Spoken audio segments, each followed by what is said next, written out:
Hey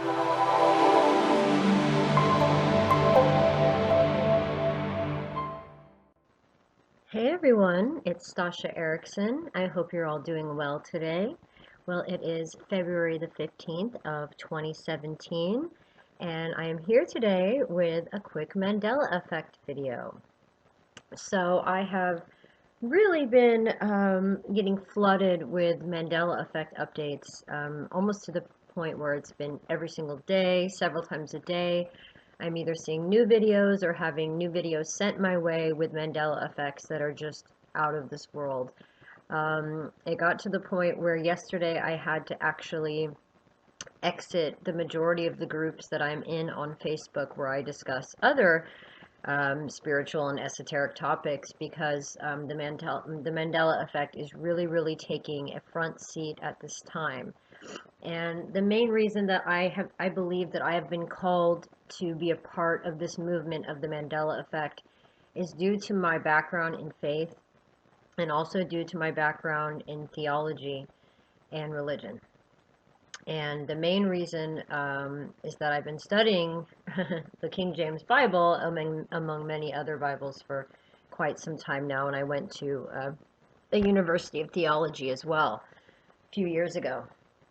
And so it's kind of been a lifelong mission of mine to figure out the Bible, to figure out the meaning of life, to figure out God, who God is, help people to believe in God, help people to understand God. But the one thing that most people that have a lot of faith or call themselves a Christian is based upon is actually the Holy Bible.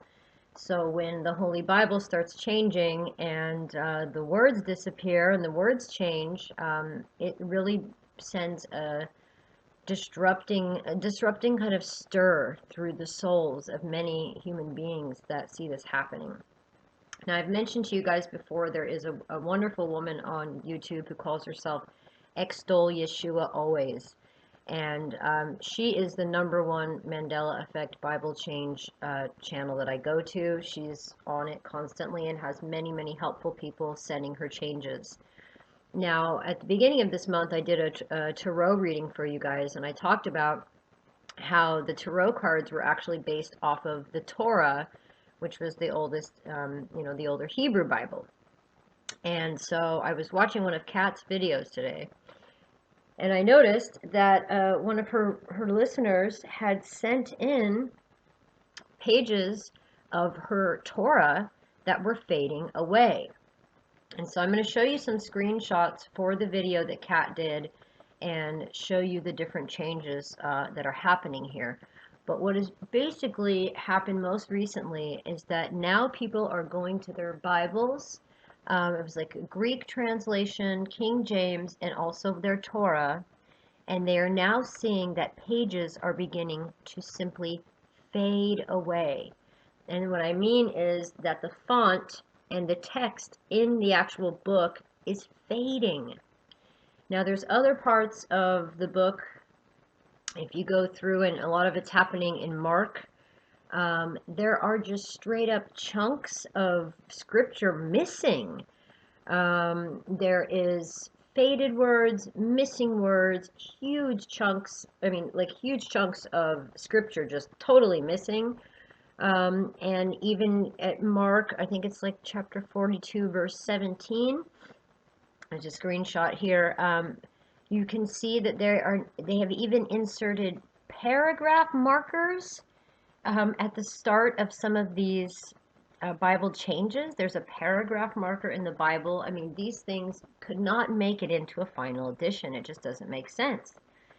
Then when we get down to verse 19, when it talks about the commandments, it says, do not commit adultery, do not kill, do not steal, do not bear false witness, defraud not, honor thy father and mother.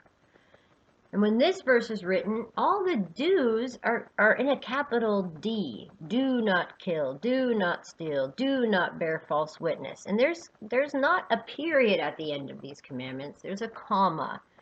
In basic English grammar, we know that when we finish a sentence, we put a period, and then we have a space, and we start the next line with a capital. But that's not what's happened here. Do is uppercase. The word defraud is uppercase. Again, this just brings us back to debts and debtors, trespasses and trespasses not. And then the final one that really bothers me is that it says, honor thy father and mother. And honor is also in capital H.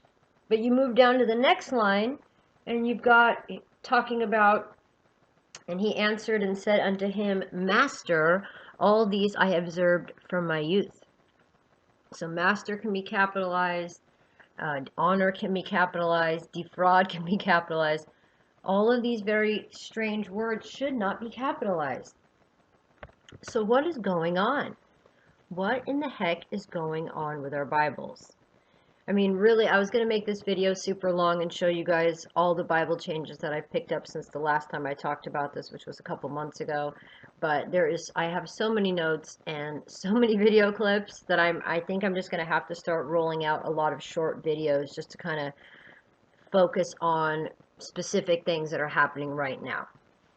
Now, I spent the last couple days scanning the world media, and it's just more of the same. There is so much focus on breaking up the traditional family unit, the traditional beliefs that we thought we were placed and planted on this earth to have, which is to have a family, a husband and wife, to be married and have children. The way God created us with Adam and Eve, he said, be fruitful and multiply. And everything that I see on TV is about dividing people away from this natural unit of family, where they're trying to press atheism. I'm seeing communism being accepted. I'm seeing Sharia law, people embracing and expressing that is something great. And overall, I think the title of this video is going to be Faith is Fading Fast. Because I think it's actually quite literal what we're seeing in these Bible changes. The words are fading away, and humanity's faith is fading away. I watched the 59th annual Grammy Awards. Oh my God. I have never seen a more dark and blasphemous award show in my entire life. My job used to be to fill the seat fillers that sit between all the celebrities at those kind of award shows. And, you know, back when I was doing award shows in the early mid 2000s, it was a little more lighthearted, these award shows. People were laughing and dancing. There'd be funny comedy skits, and there wasn't so much drama. There was certainly no politics. And when I watched the Grammy Awards this year, I was just disgusted. I felt it was so desperate.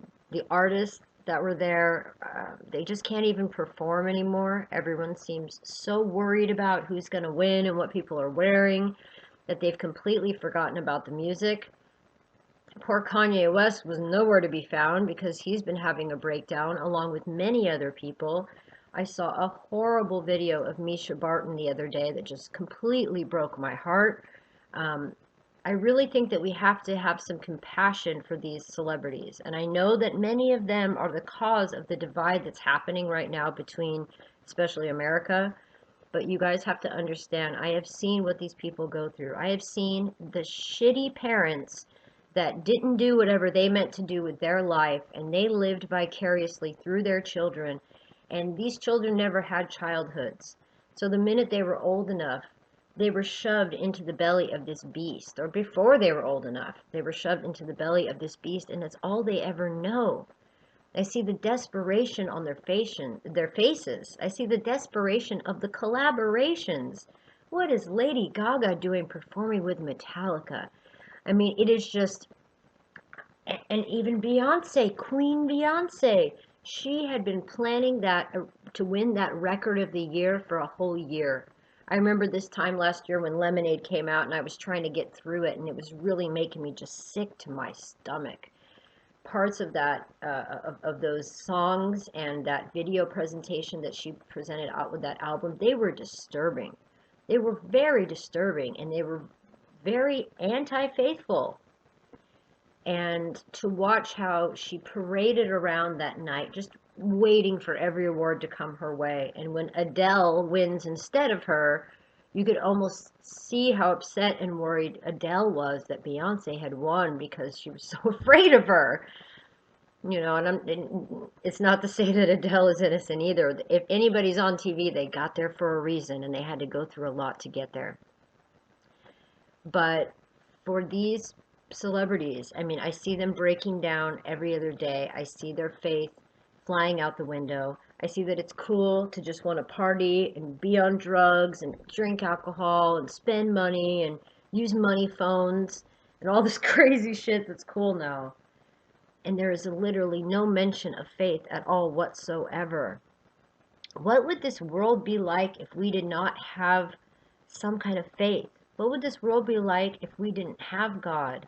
And for those of you that don't believe in Jesus Christ or don't believe that there's a God higher than yourself, whatever you believe in, Jehovah, Yahweh, I mean, there's just so many people that don't believe in anything right now. And I'm watching back videos that I did 3 or 4 years ago, and I hear myself saying the same thing over and over again. Faith is fading away. We have to have a belief in something greater than ourselves. And even if you only believe in the universe that created you, that is a start. But there's something seriously happening as an attack on God, an attack on faith, an attack on beliefs. And it's happening, and it's being shown right in front of our faces with these Bible changes. The pages are literally fading away. Faith is literally fading away before our eyes. So what are we going to do about it? What I can do about it is I can continue to bring these changes to you guys, and hopefully we can put the pieces together and come up with the bigger picture as to what all these little clues and changes mean. And what else I can do is I can be here to support those of you who are going through difficult times, who are going through struggles and don't know where to turn or don't know where to touch.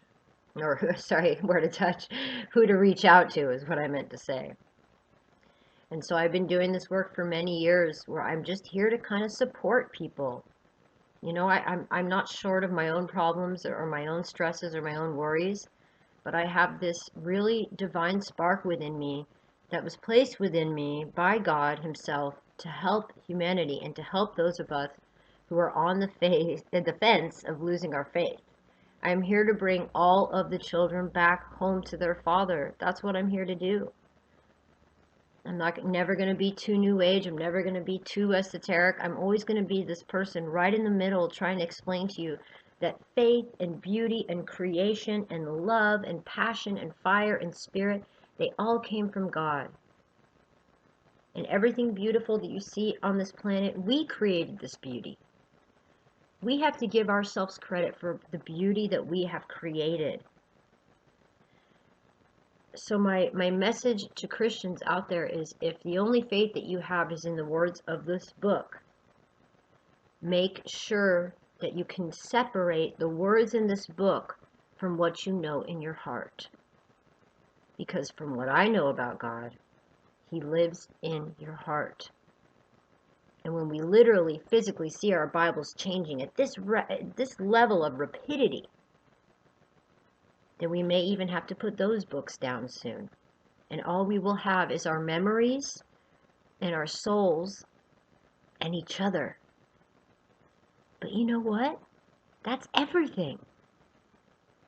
We have each other. We have this planet. And no matter how much the powers that be or the invisible dark ones want to stop it, they never will. My family lived right up the street from the Oroville Dam. As you know, whenever I go home to my father, I go to Chico. My dad and my aunt both live in Chico, and I had to see that crazy. It was very hard to wake up to, being so far away in Norway and seeing what happened to the Oroville Dam. But I also, once I had heard from my dad and my uncle, and my aunt, sorry, and I knew that they were okay, the next thing that I did was just start watching all of the news broadcasts from the local town in Oroville and Chico, where everybody kind of had to evacuate up to Chico, near where my dad and aunt lived, because it was higher ground. But I watched the local Northern California news, and I just saw the most beautiful video of people, and this is all just local people, flooding the fairgrounds where people had been evacuated to, and just bringing tons of donations just out of their own homes. People bringing pillows and blankets and snacks and toothbrushes and you name it. And this was not the government. This was just human beings showing up and giving to those who needed it. And so that to me was a beautiful thing to see. That I'm a Californian, and it gets really offensive to me when I see how many people lump all Californians into the same category. I'm a white, college-educated female who supports Donald Trump, and I'm from California. So I'm the exact, what they say, minority of people that exist in California. So if you take the election away, and you look at that beautiful state, that's my hometown of California, yeah, there's a lot of darkness in Hollywood and other places, but there is so much beauty as well. Northern California is this beautiful little tiny pocket of farmers and people that live to be with their family. They farm, they take care of their family, and they farm, and they take care of their family, and they come home, and that's what their life is about. And those everyday, great, average people, when this tragedy happened, they were the first ones to come and help their fellow neighbor. That is what really humanity does. Now, I bet that video won't make it to CNN where they show how all the local people volunteered. I'm sure instead CNN will probably make a video like, hey, California was mad at Trump, but now California needs help. Uh-oh, what's California going to do? Do you think Donald Trump is suddenly become the racist person everyone thinks and say, oh no, I won't help California because they didn't vote for me? That's BS. A lot of California voted for Donald Trump, and I was one of them. And a lot of the people in the northern areas, if you look at that map, they voted for him too. So everyone is turning tragedies into another way to attack or another way to start a political twist.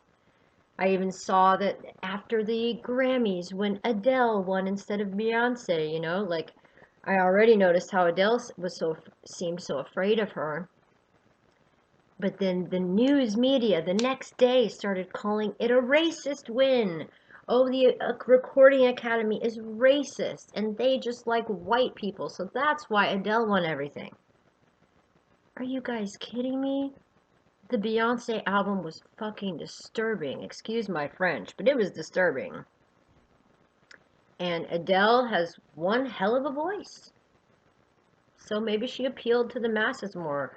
Her sounds maybe appeal to people of different genres. Or maybe the whole thing was pre-selected. Who knows? But it seems to me like in the past, these really kind of high-profile celebrities, they always win their awards. So maybe this is just another example of how the dark ones are breaking down, how their power is no longer as strong as it used to be. Maybe Beyonce did a ton of rituals to make sure she won every single award, and then she didn't. Kind of like when Hillary thought she was going to win, and then she didn't. I think we're going to see a lot more of these changes throughout this year. There is a change of power going on behind the scenes. And we're watching it unfold. And while this happens, and while all of us are going through this, I just want you all to know that I am here to support you. I keep an eye on all things that are happening in the world, but the Mandela effect to me is a direct symptom of whatever is changing. It's kind of a little clue. It's a treasure hunt. It's a treasure map. It's like a coded treasure map that's telling us what to expect in the future or what's coming next. Or if we really can put together these clues, we will really begin to understand what it means. And there's a part in Revelation that talks about the door of mercy being closed. And then that morning I heard this Mandela Effect from Panic at the Disco. And this song was a song my daughter used to sing over and over and over again. And it was called I Write Sins, Not Tragedies. And as I remember it, see, I'm a little under the weather still, but I think it went, I chimed in with haven't you people ever heard of closing the goddamn door, no. And then it goes on and on and on. But it was definitely closing the goddamn door, no. And now it's closing a goddamn door. So if I had to guess, even Brendan Urie tweeted about it, kind of joking around, saying, oh, this sounds like some Berenstein shit. So I'm starting to think a lot of these guys are in on it and they know what's happening. But what's symbolic to me about that one change, haven't you people ever heard of closing the goddamn door? Maybe that's the door of mercy being closed. And the mercy really is the sympathy for the devil, the sympathy for the evil ones. We have so much sympathy for those who hurt us, but we don't have enough sympathy for our neighbor next door. So if it's changed from closing the door to closing a door, it's a big difference. We have to close the door on our lack of faith. We have to close the door on believing that we are alone. We have to close the door on anger, frustration, hatred, and jealousy. And when the world gets confusing and it's really hard for everyone to understand, I'm here for you. I have readings on my website. You can go to stashaerickson.com and I offer just really calm one-on-one readings like this at a reasonable price. And I also have a Patreon page where you can support me for just $1 a month, and you get access to not only all the videos that I put on YouTube, but also some private classes that most people don't have access to on YouTube, because YouTube has got a lot of trolls right now. So this was kind of the one thing I wanted to talk about today, and I ended up talking about a lot of stuff today. I always start short and it always ends up long, but I think it's more important to really talk deeply about these videos, not just say, hey, the Bible changes or Bible pages are fading, go look, check it out. I'm trying to look at what this means. I'm trying to look at what goes on behind all of this. And that's the most important thing to me while I'm writing this book about the Mandela Effect, is to find out what's the hidden message behind the message, you know? So I hope this video was helpful for you. I hope this video helped make some sense. Please check out your Bibles. Please check out your Torahs. Please open your heart to understanding that the world and the media are heavily trying to divide us through race and homophobia and all these different things. Yes, we're all different. Okay, that's fine. We've always been different. Let's move forward. What can we do to heal this planet? What can we do to heal humanity? That's what you need to focus on today. And I love you all ever so much, and I'm sending you so much love and peace from the bottom of my heart. And I'm continuing to send prayers to all the people in Oroville, Chico, Red Bluff, Redding, all my NorCal family. I love you all. I was there 1 year ago today, and it's just so sad to see what's happening. I wish I could be there to help volunteer or donate my time somehow. But I know that God is with all of you. In fact, the minute that I woke up, I started a prayer circle on Facebook. And about an hour later, I checked the footage of when we were doing the prayer circle. And there was a huge rainbow shining over the dam. So I think that was a good sign from God that everything was protected. And the next morning, the spillage had stopped. There's still a lot of cleanup. There's still a lot of repairs they have to do. There's still 7 days of rain coming their way. But California had been in such a drought for so long that this may have really been needed. And you know what? This is a huge freaking planet. And Mother Earth is super smart. And one of the things that she talks about, or that's talked about in Revelation, is when the dragon goes off after the woman. And the woman of the Bible is meant to be a spiritual woman that carries the word of God within her heart. And she spreads this message to all the people on the planet. And the dragon or the serpent doesn't like this woman at all. And in fact, he goes after her children time and time again, or each time she's ready to give birth to a child, he takes that child. But when he devours the woman in Revelation, and he sends a flood, I'm sorry, he devours her child, he doesn't devour her, but when he sends the flood after the woman, the earth opens up her mouth and swallows up the water and saves the woman of the Bible. And that woman represents our new mother. That woman represents the new earth, our new consciousness. Really, I know I told you guys Revelations has been manipulated, and it has. But before all these Bibles change, I would really suggest that everybody go out there and start reading about what is really going on right now, because it's a script. Technically, it's kind of like a spell book and a script. And the more we read it, the more we can understand the clues. The more we read the script, we know exactly what they're going to do. Perhaps in old times, lesser magic, you kind of needed to present all of your rituals out to the world in order for them to work. But maybe now there's so many of us filled with spirit and filled with light that it's just not as possible for them to do the things that they used to be able to do. I truly believe there is a major power shift going on here, and Mother Earth will always protect us.